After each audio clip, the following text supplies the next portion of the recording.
Hello everyone. आज का question है अलाउद्दीन खिलजी के आर्थिक सुधारों का वर्णन करें।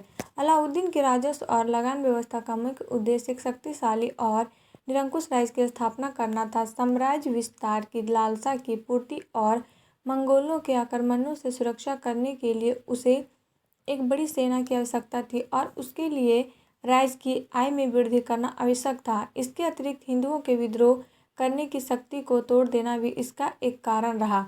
इक़्तिदार या राज्य और किसानों के बीच का वर्ग पुरानी व्यवस्था से सबसे अधिक लाभ उठाता था। यह वर्ग बिना राज्य की स्वीकृति के अपनी भूमि में वृद्धि करता चला गया था और जबकि वह किसानों से अधिक कर वसूल करता था, राज्य को उसमें से बहुत कम हिस्सा प्राप्त होता था। इससे किसानों और राज्य को कम से कम उस वर्ग को अधिक से अधिक लाभ था। यह स्थिति बहुत समय तक चल सकती थी और इस स्थिति में सुधार करने का उत्तरदायित्व अलाउद्दीन पर आया। इस वर्ग की शक्ति और प्रभाव को नष्ट करना उसकी राजस्व नीति का एक अन्य कारण था। इस प्रकार अलाउद्दीन की लगान व्यवस्था के विभिन्न कारण थे। इसमें भी संदेह नहीं कि अलाउद्दीन ने प्राचीन परंपरा को समाप्त करके एक नवीन व्यवस्था की नींव डाली। सर्वप्रथम उसने उन व्यक्तियों पर आक्रमण किया जिन्हें इनाम, पेंशन आदि के रूप में सुल्तानों से मुफ्त भूमि प्राप्त हुई थी और जो अब किसी भी रूप में राज्य की सेवा नहीं कर रहे थे। उन सभी व्यक्तियों से भूमि छीन ली गई जिन्हें वह मिल्क राज्य द्वारा प्रदत्त संपत्ति, इनाम, इंदरात, पेंशनें तथा वक्फ धर्म की सेवा के आधार पर प्राप्त हुई भूमि आदि के रूप में मिली हुई थी। डॉक्टर UN डे का कहना है कि ऐसा नहीं था कि व्यक्तियों के पास ऐसी भूमि ना रही हो, परंतु अलाउद्दीन ने पहले ऐसे सभी व्यक्तियों से भूमि छीनकर उसका पुनः वितरण किया। उसने योग्यता तथा राज्य सेवा के आधार पर व्यक्तियों को भूमि प्रदान की तथा इसका स्पष्ट ब्यौरा रखा कि किसके पास कौन सी और कितनी भूमि रहेगी। डॉक्टर RP त्रिपाठी ने लिखा है कि ऐसा करने में उसका उद्देश्य ऐसी सभी भूमियों के बारे में जिनके अधिकार को वह ठीक नहीं मानता था निर्णय करने, उन्हें समाप्त करने अथवा अपनी शर्तों पर उन्हें अन्य व्यक्तियों को देने के सुल्तान के अधिकार को स्थापित करता था। अलाउद्दीन के इस सुधार से राज्य की भूमि खालसा भूमि में वृद्धि हुई। केवल योग्य व्यक्तियों के पास भूमि रही और पुराने सरदारों का प्रभाव कम हुआ। अलाउद्दीन का दूसरा आक्रमण खुद चौधरी और मुकदमों पर हुआ जो पैतृक आधार पर लगान अधिकारी थे और सभी हिंदू थे। सुल्तान को उनसे शिकायत थी कि वे किसानों से अधिक धन वसूल करते थे और उसमें से राज्य को कम से कम देकर अधिक से अधिक अपने पास रख लेते थे। वे खराज, जजिया, घरी और चराई जैसे करों का देना भी टाल देते थे।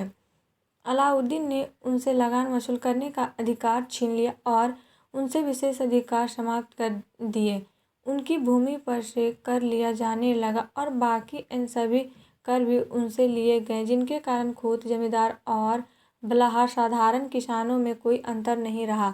बर्नी के कथनानुसार उनकी स्थिति बहुत खराब हो गई जिसके कारण उनकी पत्नियों को कार्य करने के लिए मुसलमानों के घर जाना पड़ता था। अपने घर सुधार से अलाउद्दीन ने हिंदुओं को निर्धन बनाकर उनकी विद्रोह करने की शक्ति को समाप्त कर दिया। अलाउद्दीन ने लगान, खराज, पैदावार का 1/2 भाग कर दिया। पिछले सुल्तानों के समय में यह पैदावार का 1/3 भाग था। इस प्रकार अलाउद्दीन पहला सुल्तान था जिसने भूमि की पैमाइश नाप कराकर लगान वसूल करना आरंभ किया।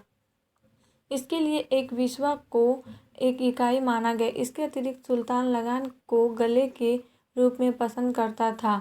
अलाउद्दीन ने 2 नवीन कर भी लगाए, मकान कर और चराई कर। चराई कर दूध देने वाले सभी पशुओं पर लगाया गया था और उन सभी के लिए चारागाह निश्चित कर दिए गए थे। जजिया, सिंचाई और आयात निर्यात कर पहले की भांति रहे।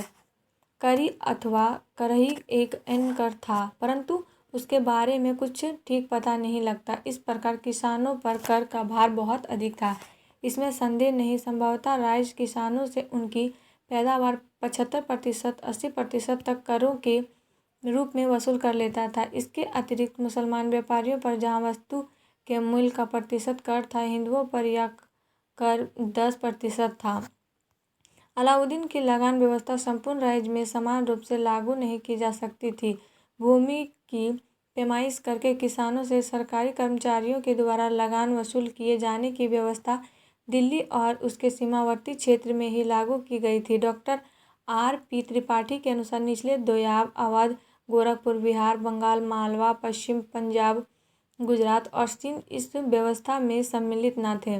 अपनी व्यवस्था को लागू करने के लिए अलाउद्दीन ने एक पृथक विभाग दीवान-ए-मुस्तखराज स्थापित किया था और हजारों की संख्या में आमिल, मुशर्रिफ, महसिल, नवसिंदा और सरहंग नाम के पदाधिकारियों की नियुक्ति की थी। रिश्वत और बेईमानी को रोकने के लिए उसने लगान अधिकारियों के वेतन में वृद्धि की, परंतु जब उससे कोई लाभ नहीं हुआ तो उसने उन्हें कठोर दंड दिए। अलाउद्दीन भ्रष्टाचार को पूर्णतः समाप्त कर सका हो या तो संभव प्रतीत नहीं होता, परंतु फिर भी अपने कठोर शासन से उसने उसमें सुधार अवश्य किया और एक सीमित क्षेत्र में उसकी व्यवस्था सफल रही। अलाउद्दीन की लगान व्यवस्था उसके समय में उसके उद्देश्य की पूर्ति में सफल रही। उसका उद्देश्य राज्य की आय में वृद्धि करने के साथ साथ विद्रोहियों की आशंकाओं को समाप्त करना था। वह इसमें सफल हुआ। मध्ययुगीन भारत के मुसलमान शासकों पर भारतीय जनता को निर्धन बनाने का आरोप उचित अर्थ में लगाया जा सकता है। अतः यह कहना अधिक ठीक है कि अलाउद्दीन की कर व्यवस्था राज्य और जनसाधारण के हित में ना थी। और आप लोग को वीडियो अच्छी लगी तो please like and subscribe my YouTube channel and share ज़रूर करें।